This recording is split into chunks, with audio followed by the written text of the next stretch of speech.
Morning, ladies and gentlemen, and welcome to AP U.S. History as we look today at the home front in the United States during the First World War and the treaty that brought the war to a close. Now, Woodrow Wilson had said he was going to war to make the world safe for democracy. At first, Americans hoped the war could actually be won by the U.S. Navy. After all, Americans were inspired still by the ideas of Alfred Thayer Mahan that a powerful, modern, steam-powered, steel-plated Navy could overcome all the military forces of the world. But pretty soon it became apparent that the U.S. would need doughboys to beat the Germans. Doughboys, by the way, was a term for American soldiers during the First World War. There's some debate as to the origin of the term. What I usually have read is that the brass in the soldiers' uniform buttons was so cheap that when they had to polish their buttons, the brass actually kind of deformed like bread dough as you kneaded it. Although I've also read that as it got covered in mud during the trenches, or in the trenches, and the mud dried out, it kind of looked like balls of dough rolled around in flour. Either way, we would need doughboys. And so to accomplish this, the government, of course, requested volunteers, but also passed the Selective Service Act in May of 1917, the second nationwide draft in American history, allowing the government to draft men 21 and older to fight in the war. 2.8 million men were eventually drafted, 2 million more volunteered. And of those 4.8 million men, about 4 million would actually go to Europe during the war. In many ways, horrible though it would be, the war was a blessing in disguise for America, even before war was declared. As men fought rather than farmed, as wheat fields became battlefields, as countries were cut off from colonies that might have supplied them with food, American farmers were able to make a killing supplying foodstuffs around the world. So, by the way, were Latin American countries. Indeed, Germany's unrestricted warfare brought Brazil into the Great War as one of the Allies when a German submarine torpedoed the world's largest coffee ship, which was from Brazil. American weapons manufacturers and other manufacturers sold supplies to both sides in the war when we could, at least before we declared war ourselves, although the British blockade ensured that most of these supplies went to the Allies. This was a problem for the Allies because when the war began, William McAdoo, the Secretary of the Treasury and Woodrow Wilson's son-in-law, shut down the New York Stock Exchange out of fear that European governments and businessmen might sell off their stocks to raise money and cause a stock market crash. This also meant that European governments pretty quickly used up their gold reserves. And so they had to borrow money to buy American food and equipment. And borrowing money is just fine from the United States because the only place Europeans could borrow money was from the United States. J.P. Morgan is dead, but his money lives on. And the Allies borrowed at least $10 billion from American bankers. Of course, that meant that they would have to win the war if Wall Street was going to be paid back. And these huge exports of food and manufactured goods and loans helped America recover from a small recession we had experienced around 1910 to 1911.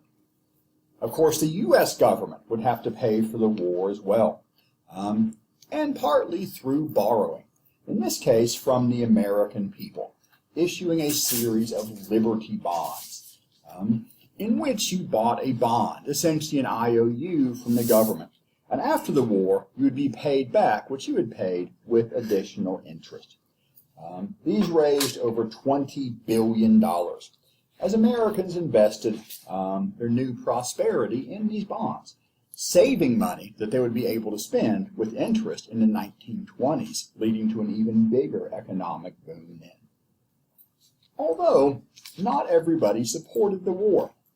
There were protests and strikes, as socialists and some unions accused Wilson of leading America in the war to protect the investments of bankers and the markets of weapons manufacturers who had supported the Allies. An assassin broke into the mansion of J.P. Morgan Jr. and shot him, but he was too rich to die, recovering pretty quickly. Some suffragettes protested against Wilson, even outside the White House, saying he cared more about democracy in Europe than democracy in America. And so to deal with these protests and criticisms and some actual spying and attempts to undermine the government, in 1917, Congress passed the Espionage Act. Espionage, of course, meaning spying. And this was later made more powerful the next year, 1918, through the Sedition Act. Together, these made it illegal to interfere with the war effort in any way, which on the surface may sound reasonable, but interference with the war effort under these acts could include strikes, could include interfering with or even criticizing the sale of war bonds, or by criticizing America's declaration of war, or the U.S. Army, or even military uniforms or the American flag. Violating these laws could result in fines or jail time. Although parts of the Espionage Act were overturned in 1920, some parts remain in U.S. law today and have been used quite a bit, even in the 21st century. Of course, some people challenged these laws, saying they interfered with freedom of speech and freedom of the press, and arguably even freedom of assembly in its attempts to limit strikes. One man to challenge these laws was Charles Schenck, a Socialist Party leader who was arrested under the Sedition Act for printing and distributing flyers encouraging young men to resist the draft. Following his arrest, he appealed. His appeal reached the U.S. Supreme Court in 1919 in the case of Schenck versus United States, in which the Supreme Court determined that freedom of speech could be limited when it presented, in the words of the court, a clear and present danger to public safety. As an example given by the court, the most stringent protection of free speech would not protect a man in falsely shouting fire in a theater and causing a panic. The most famous man arrested under the Espionage and Sedition Acts was Eugene V. Debs. So Eugene V. Debs was arrested for speaking out against the war, particularly the draft, although he went on to run for the presidency for the fifth and last time while in federal prison in 1920, where he actually had his greatest success, winning over 900,000 votes, or about 3.5% of the total popular vote. The industrial workers of the world were harassed, and a major socialist leader, Big Bill Haywood, fled the country in 1921, going to communist Russia, where he spent the rest of his life. Some Union leaders viewed, and other communists viewed him as kind of letting the side down for running while he was out on bail rather than standing trial and standing up for his beliefs. On the other hand, other members of the working class supported the war effort. Samuel Gompers and the American Federation of Labor, representing primarily skilled workers, supported the war effort as it was particularly beneficial to them as manufacturing picked up. Now, besides imprisoning his critics, Wilson and his government also regulated many different parts of the American economy and public life to promote the war effort.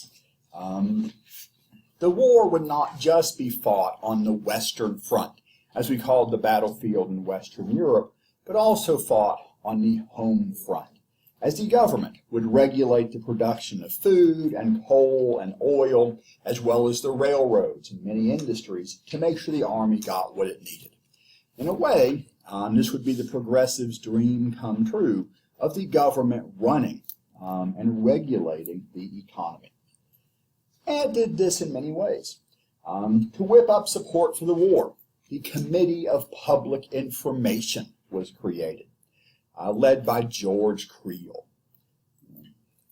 Under his leadership, the Committee of Public Information produced propaganda, information to encourage people to support the war effort. And propaganda is not always false. Much of what they produced was basically true, but it's definitely one-sided, intended to promote one point of view, a pro-war point of view. The committee used newspapers, posters, radio, telegraph, cable, even newsreels before movies to promote the war effort. George Creel recruited about 75,000 4-minute men, as he called them, volunteers who had little prepared speeches of about 4 minutes to give to people at dinners or social functions or business meetings to explain why they should support the war effort. They chose 4 minutes because psychologists at the time, and psychology was a new field, they believed that the average human attention span was 4 minutes. So a 4-minute man was just right.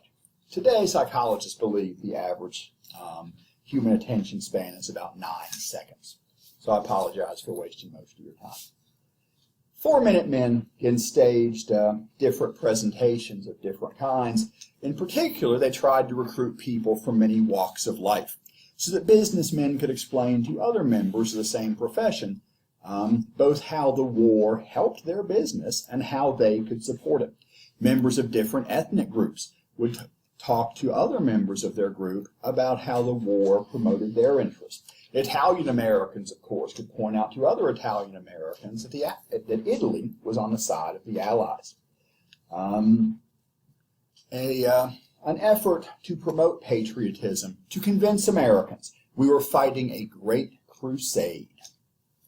Of course, it said an army marches on its stomach, and so the Food Administration was created under Herbert Hoover, a man already famous for organizing volunteer efforts to send food to starving Europeans prior to this.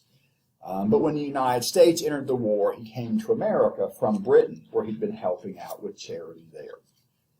Hoover had earned the name the Great Humanitarian for his war relief efforts. Hoover, as head of the Food Administration, declared that food will win the war. He encouraged people through voluntary action, this was not mandatory, as it would be during World War II, to save food in various ways. He proposed meatless Mondays, at least one day a week, save meat for your soldiers. Wheatless Wednesdays, and said, when in doubt, eat potatoes. They're cheap and they're filling. He encouraged Americans to plant victory gardens at home, to raise their own food, and not cut into commercial agricultural production. And during the war and afterwards, again, Hoover helped feed so many starving people, he would be known as the Great Humanitarian. By the mid-1920s, possibly the most respected American on earth. Now, because so many American men went off to fight, many women went to work in factories. Even middle-class women of the sort who had not typically worked outside the home before. Others joined the Red Cross or worked as nurses for other organizations. Others were involved in other charities to support the war effort. And while after the war ended, most of them did go back home to their traditional roles as wives and mothers. Not all did. And their service in support of the war effort was one of the main reasons that Congress and the states were convinced to ratify the 19th Amendment in 1920, giving women the right to vote nationwide. Many black soldiers fought in the war, hoping to earn respect through their sacrifices. W.E.B. Du Bois encouraged black men to volunteer and fight. Had Booker T. Washington lived to this point, he probably would have encouraged the same. He had died, though, in 1915. But in the U.S. military, black soldiers continued to serve in segregated units, mostly under white officers, though by this point there were some black officers, although typically in the lower ranks of the officers. One of the most outstanding black units was the 369th Infantry Regiment, formed from a New York National Guard unit, nicknamed the Harlem Hellfighters by the Germans. Prior to its formation, in fact, black Americans who wanted to fight in the Great War had actually had to enlist in the Canadian or French armies.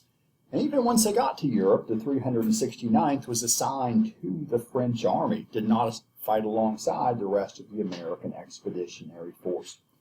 There they would serve the longest tour of duty of any American unit in France, fight in several important battles, suffer the highest casualty rate of any American unit, and also win a Medal of Honor and many other decorations, including 170 of the French Croix de Guerre, including the first one awarded to an American soldier.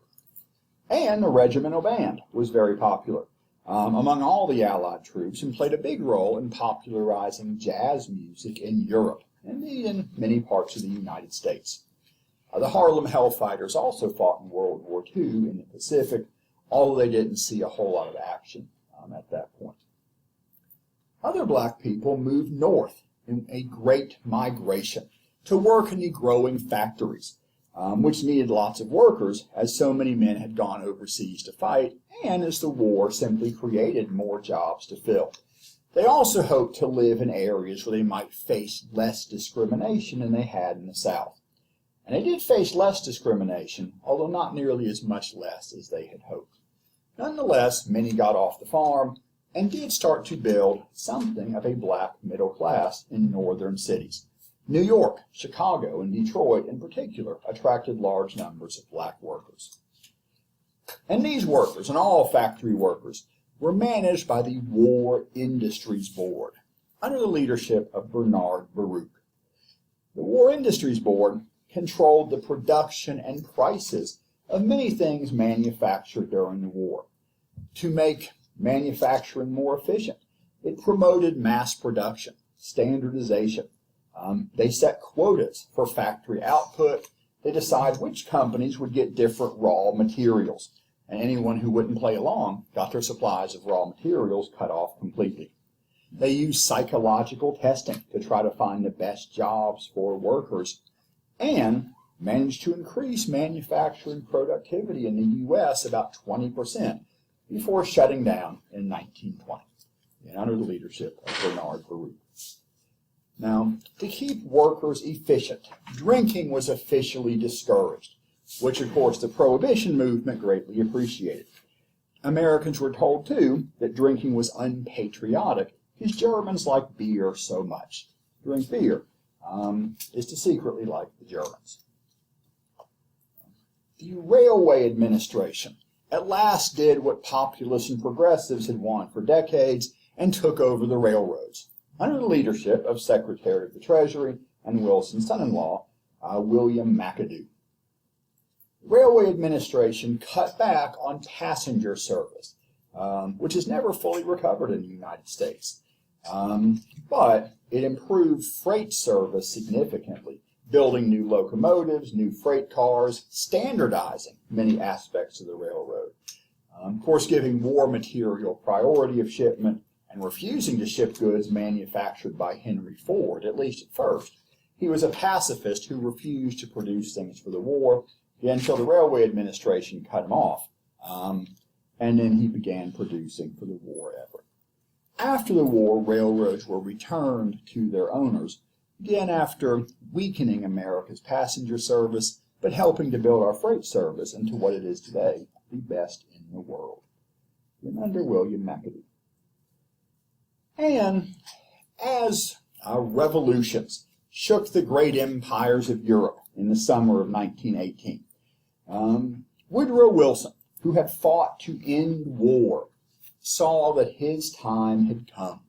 He issued a plan for peace consisting of 14 points. Among other things, these would end secret alliances of the sort that had pulled so many European countries into the war. He would remove trade barriers. He's a progressive Democrat, and progressives and Democrats had always hated tariffs. Now he'll lower tariffs around the world. He hoped to reduce military forces worldwide. He wanted to protect the freedom of the seas. And to guarantee all this and his other points, he proposed creating a League of Nations, where representatives from all nations could meet to work out their differences peacefully, although it would also offer collective security, so that if any particular country did become too aggressive, all the other members of the League of Nations would team up to squash that country before it could get too far.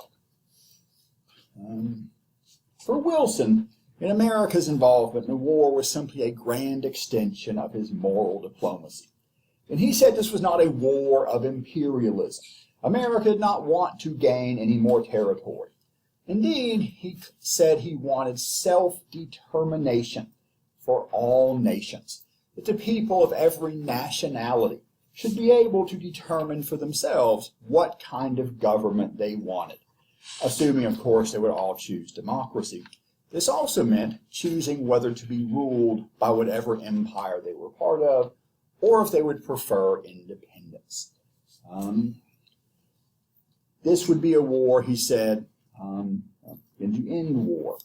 And self-determination did work out to some extent in Europe, as many of the peoples ruled over by Austria-Hungary and Germany did gain their independence, although in some cases they were then jammed together into new countries.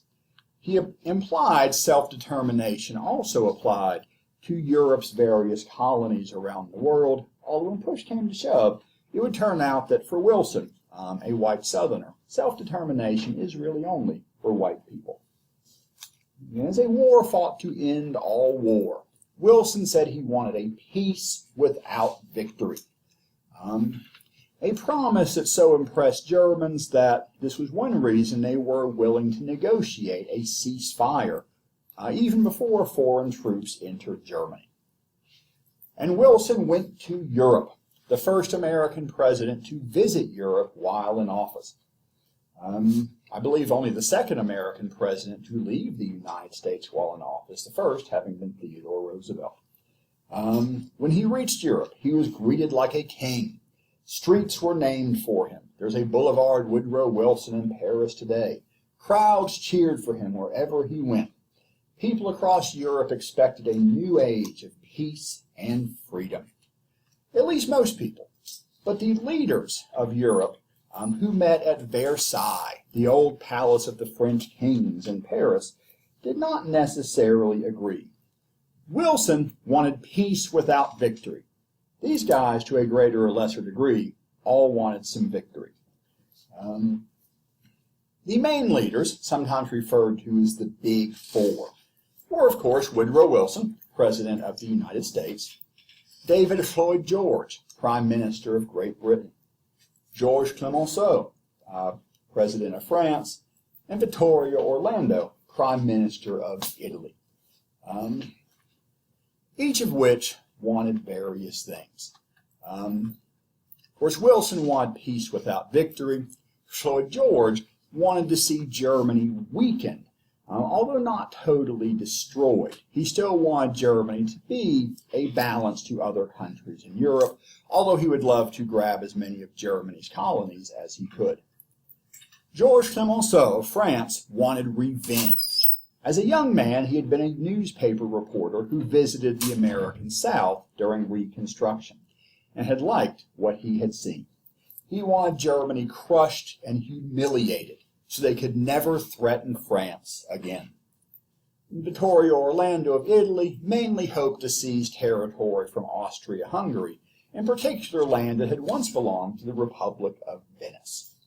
In addition to the Big Four, representatives of all the other allies were there, each wanting one thing or another, particularly the delegation from Japan, who had joined the war hoping to improve their relations with Britain and to seize Germany's territories in the Pacific and Asia.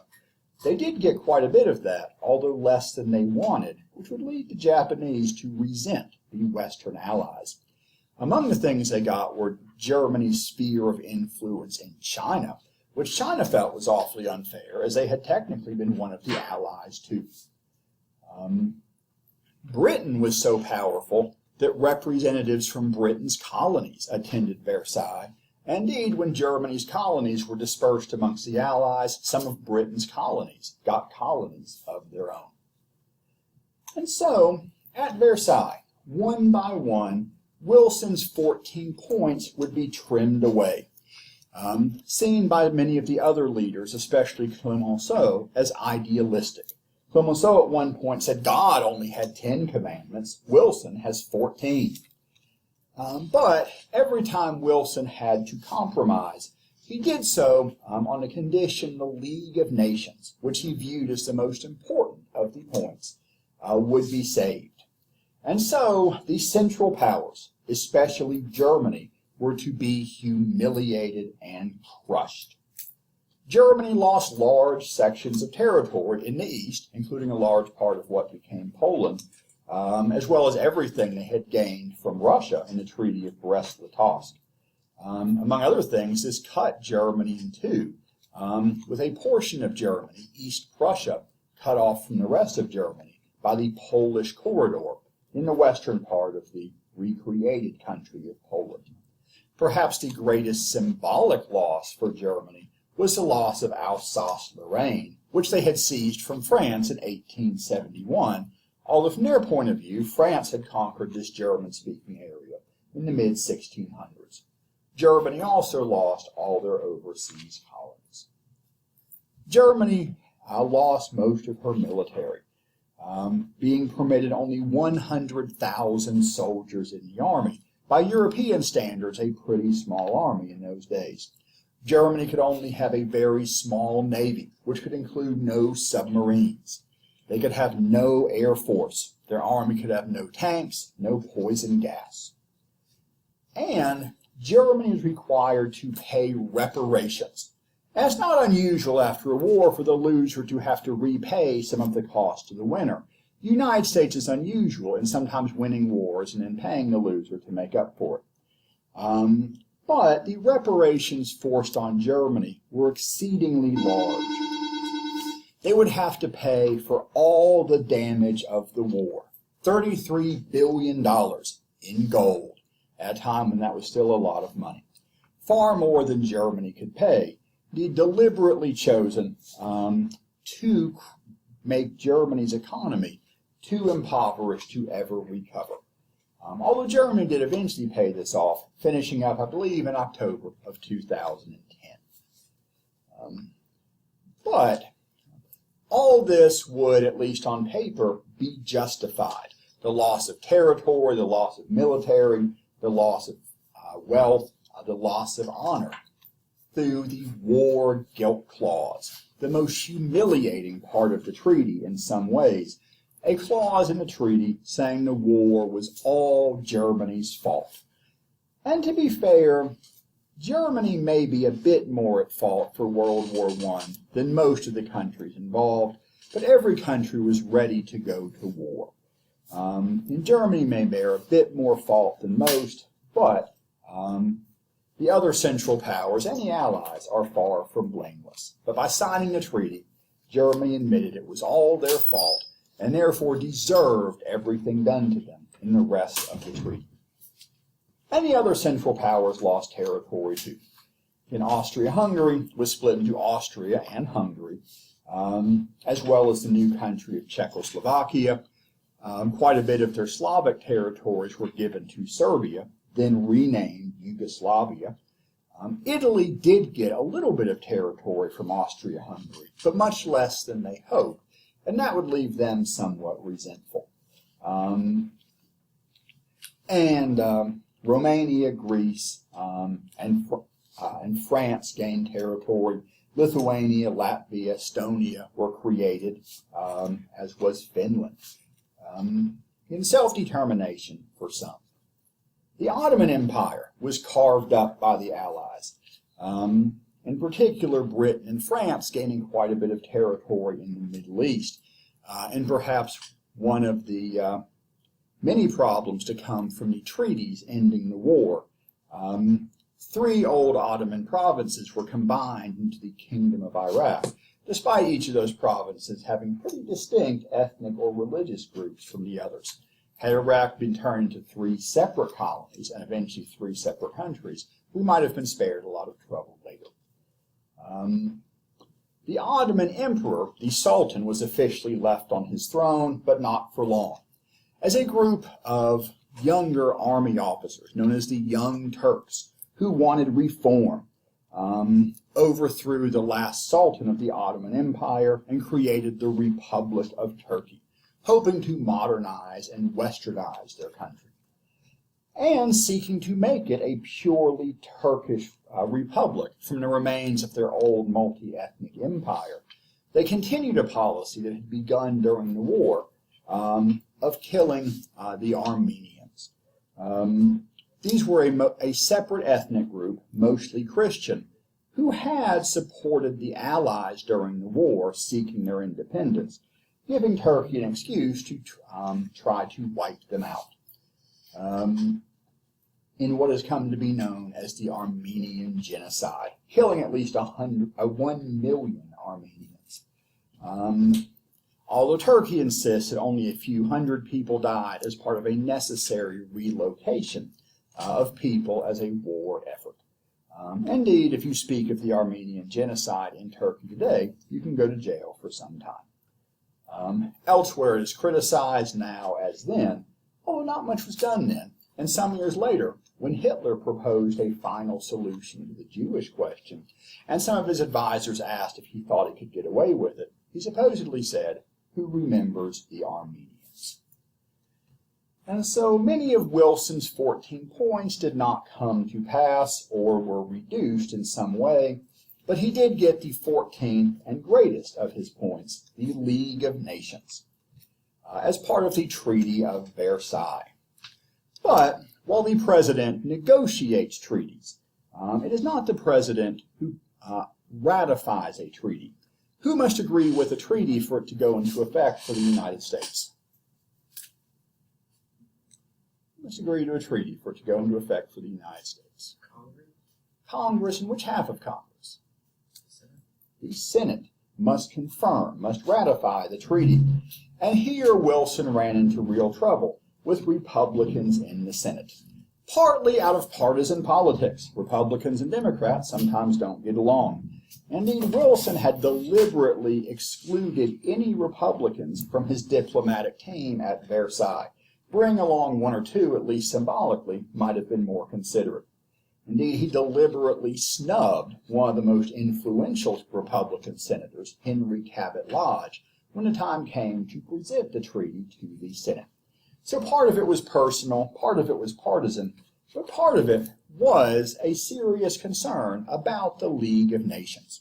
One aspect of the League of Nations being the concept of collective security.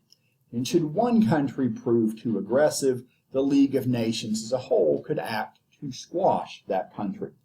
Meaning the League of Nations could require all of its members to go to war, except in the United States, who is supposed to declare war.